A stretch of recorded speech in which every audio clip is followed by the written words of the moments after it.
Hello എല്ലാവർക്കും ഏറ്റവും പുതിയ വീഡിയോയിൽ സതം നമ്മൾ ഈ വീഡിയോയിൽ പറയാൻ വേണ്ടി പോകുന്നത് ജനപ്രിയനായ ദിലീപിൻ്റെ ഏറ്റവും പുതിയ ചിത്രമാണ് പവി കെയർടേക്കർ എന്ന് പറഞ്ഞ മൂവി.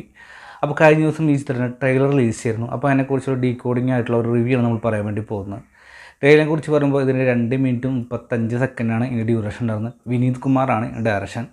ഒരു ജനപ്രിയ നായകൻ്റെ ഒരു തിരിച്ചറിവെന്നൊക്കെ എല്ലാവരും വിശ്വസിക്കുന്ന അല്ലെങ്കിൽ വിചാരിക്കുന്ന ചിത്രം ആണെന്നുള്ള പ്രതീക്ഷയിലാണ് ഓരോ പ്രശ്നം കാത്തിരിക്കുന്നത്, അതായത് ദിലീപ് ഫാൻസും കാര്യങ്ങളൊക്കെ. കാരണം ദിലീപ് കഴിഞ്ഞ ദിവസം ഒരു ഇൻ്റർവ്യൂവിലൊക്കെ പറയുണ്ടായി, എൻ്റെ അവസാനത്തെ ഒരു പിടിവലി തന്നെയാണ്, കാരണം ബാക്കി എല്ലാ ചിത്രങ്ങളും പരാജയപ്പെട്ടു പോകുന്ന കാര്യങ്ങളൊക്കെ പറഞ്ഞിട്ടുണ്ടായി.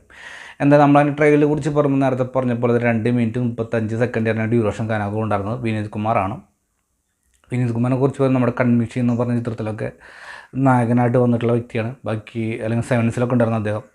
അപ്പോൾ അദ്ദേഹത്തിൻ്റെ ഡയറക്ഷനാണ്. അദ്ദേഹം മുൻ ഡയറക്ഷൻ ചെയ്തിട്ടുണ്ടെന്ന് വെച്ച് കഴിഞ്ഞാൽ ഫുൾ ഡീറ്റെയിൽസ് എനിക്കറിയില്ല, എങ്കിലും ആദ്യത്തെ ചിത്രമാണെന്നാണ് എൻ്റെ ഒരു വിശ്വാസം.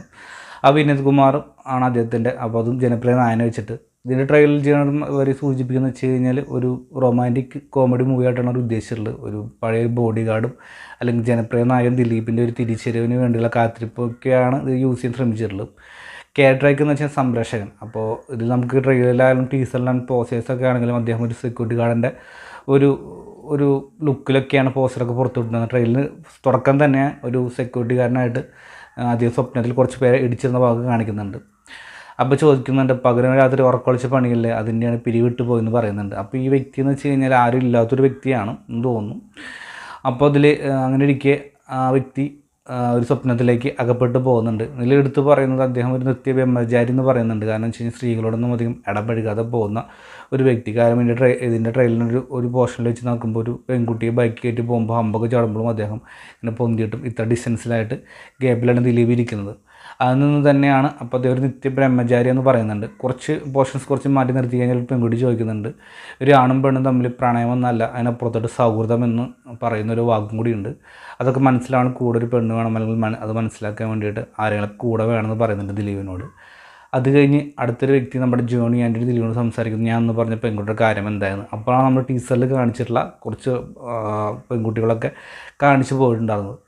അപ്പോൾ എനിക്ക് തോന്നുന്നു ബോഡി ഗാർഡ് പോലെ തന്നെ ഇദ്ദേഹത്തിൻ്റെ ഒരു ബ്രഹ്മചാരി അല്ലെങ്കിൽ എന്താ പറയുക ഒരു ടെററായിട്ടുള്ളൊരു വ്യക്തി, ആരോടും അങ്ങനെ മിങ്കിൾ ചെയ്യാൻ ശ്രമിക്കാത്ത, അല്ലെങ്കിൽ ദേഷ്യവും അല്ലെങ്കിൽ ഒരു സെൽഫായിട്ടുള്ളൊരു വ്യക്തിയുടെ ജീവിതത്തിലേക്ക് ഒരു പെൺകുട്ടി കടന്നു വരുന്നു, അല്ലെങ്കിൽ അദ്ദേഹത്തെ മാറ്റിയെടുക്കാൻ വേണ്ടി കുറച്ച് പേർ ശ്രമിക്കുന്നതായിരിക്കും ഒരു പക്ഷേ ഇതിൻ്റെ കഥയായിട്ട് മുന്നോട്ട് പോയിട്ടുണ്ടാവാം.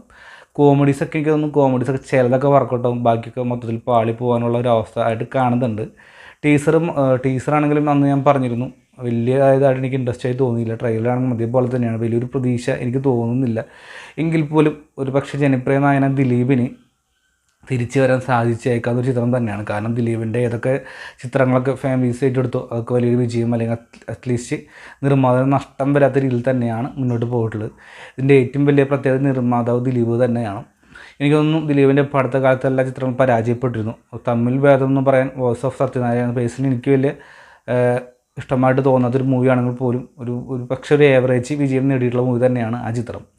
ഒരു പക്ഷേ അങ്ങനെ ഒരു വിധി തന്നെയായിരിക്കാം നമ്മുടെ പവി കെയർടേക്കറിന് എങ്ങനെയായിരിക്കാം, ഒരു പക്ഷേ വലിയ വിജയവുമായിരിക്കാം അല്ലെങ്കിൽ ഒരു പരാജയമായിരിക്കാൻ ചാൻസ് കൂടുതലാണ്. കാരണം ഇതിൽ അദ്ദേഹത്തിൻ്റെ ഏജൊക്കെ എടുത്ത് കാണിക്കുന്നുണ്ട്. ചില ഭാഗത്തൊക്കെ കോമഡിക്ക് വേണ്ടി പിടിച്ച് നിൽക്കുന്ന ഒരു അവസ്ഥയാണ് ദിലീപിനെ കണ്ടപ്പോൾ ഈ ട്രെയിലർ എങ്ങനെയാണ് തോന്നിയത്. ഒട്ടും തന്നെ ഒരു ഇൻട്രസ്റ്റ് ഇല്ലാത്ത പോലെ, അല്ലെങ്കിൽ എന്തൊക്കെയോ ടെൻഷൻ വെച്ച് അഭിനയിക്കുന്ന ഒരു മുഖഭാവമായിട്ട് ട്രെയിലറിലൊക്കെ വ്യക്തമായി കാണിക്കുന്നുണ്ട്. അതൊക്കെ മാറ്റി നിർത്തിയിട്ട് ആ കുറവുകളൊക്കെ അതിജീവിക്കാൻ ഒരു പക്ഷേ ചിത്രം സാധിച്ചാൽ വലിയൊരു വിജയമാവാനും ചാൻസ് ഉണ്ട്. ഒരു അത്യാവശ്യം ദിലീപ് പറഞ്ഞ പോലെ തന്നെ ഒരു അവസാനത്തെ പിടിച്ച് നിൽക്കണമെങ്കിൽ ചിത്രം വിജയിച്ചേ പറ്റുമെന്ന്. അങ്ങനെ പിടിച്ച് നിൽക്കണമെങ്കിൽ അത്യാവശ്യം നല്ലൊരു പോസിറ്റീവ് ഒക്കെ ആയിട്ട് ചിത്രത്തിന് ഗുണം ചെയ്യണം. അല്ലെങ്കിൽ പഴയ പോലെ തന്നെ ഒരുപാട് ചളി വാരിക്ക് എറിഞ്ഞു കഴിഞ്ഞാൽ തീർച്ചയായിട്ടും പൊട്ടിച്ച് കൈ കൊടുക്കും പ്രഷർ. കാരണം നമുക്കറിയാം ഇന്നത്തെ ഒരുപാട് മാറ്റങ്ങൾ സംഭവിച്ചുകൊണ്ടിരിക്കുന്നതാണ് മലയാള ഫിലിം ഇൻഡസ്ട്രി. കാരണം എല്ലാ ചിത്രം നമ്മൾ പ്രേക്ഷകർക്ക് ഏറ്റെടുക്കാൻ നല്ല ചിത്രങ്ങൾ മാത്രം, ബാക്കിയൊക്കെ കൈ ഒഴിയാറും ചെയ്യാറുണ്ട്. കാരണം അത്രയേറെ പഴയ പോലെയല്ല, അത്രയേറെ ഒരുപാട് പേരുകൾ നിന്ന് തിയേറ്ററിൽ നിന്ന് സിനിമ കാണുന്ന ഒരു അവസ്ഥയാണ് മുന്നോട്ട് പോയിട്ടുണ്ടാകുന്നത്. OTT വന്നാൽ പോലും തിയേറ്ററിലേക്ക് ഒരു ഭൂരിഭാഗം ആൾക്കാരും ഇപ്പോഴും തിയേറ്ററിൽ പോയി കാണുന്നുണ്ട്. പ്രത്യേകിച്ച് ദിലീപിൻ്റെ പടം കാണുന്ന അറിയുമ്പോൾ പഴയൊരു ഫാമിലിയൊക്കെ സപ്പോർട്ട് ഉണ്ടെങ്കിൽ ഒരു തിരിച്ചു വരാനുള്ള ചാൻസ് വളരെ കൂടുതൽ തന്നെയാണ് കണ്ടപ്പോൾ എനിക്ക് അങ്ങനെയാണ് തോന്നിയിട്ടുള്ളത്. അപ്പോൾ ദിലീപും ഒരുപാട് നായകന്മാരുമുള്ള ചിത്രം തന്നെ പവി കെയർ ടേക്കർ. അപ്പോൾ ഞാൻ നേരത്തെ പറഞ്ഞ പോലെ തന്നെ ഒരു ഫ്ലാറ്റും ഒരു സെക്യൂരിറ്റിയും അതിലേക്ക് പുതിയൊരു താമസം വരുന്ന പ്രശ്നങ്ങളൊക്കെ മുന്നോട്ട് പോകും. കാരണം അതിൽ പറയുന്നുണ്ട്, മുന്നത്തെ ഒരു ഭാഗത്തിൽ പറയുന്നുണ്ട്, ഏതൊരു വ്യക്തിയാണെന്ന് അറിയില്ല, പുതിയൊരാൾ ദിലീപ് ആ റൂമിലാകുമ്പോൾ താമസിച്ച് ഒഴിഞ്ഞു കൊടുക്കും എന്നുള്ള പ്രശ്നങ്ങളും നായോട് പറയുന്നുണ്ട്, ഓടിച്ചിട്ട് കടിക്കുക എന്നൊക്കെ പറയുന്നുണ്ട്. അപ്പോൾ വ്യക്തമായിട്ടും അദ്ദേഹത്തിൻ്റെ താമസിക്കുന്ന റൂമിലേക്ക് അവകാശമായിട്ട് മറ്റൊരു വ്യക്തി വരുന്നു, അദ്ദേഹം ഒഴിഞ്ഞു കൊടുക്കേണ്ട അവസ്ഥ വരുന്നു. പക്ഷേ അങ്ങനെ ആയിരിക്കാം പോർഷനായിട്ട് കൊടുത്തിട്ടുണ്ടാവുക.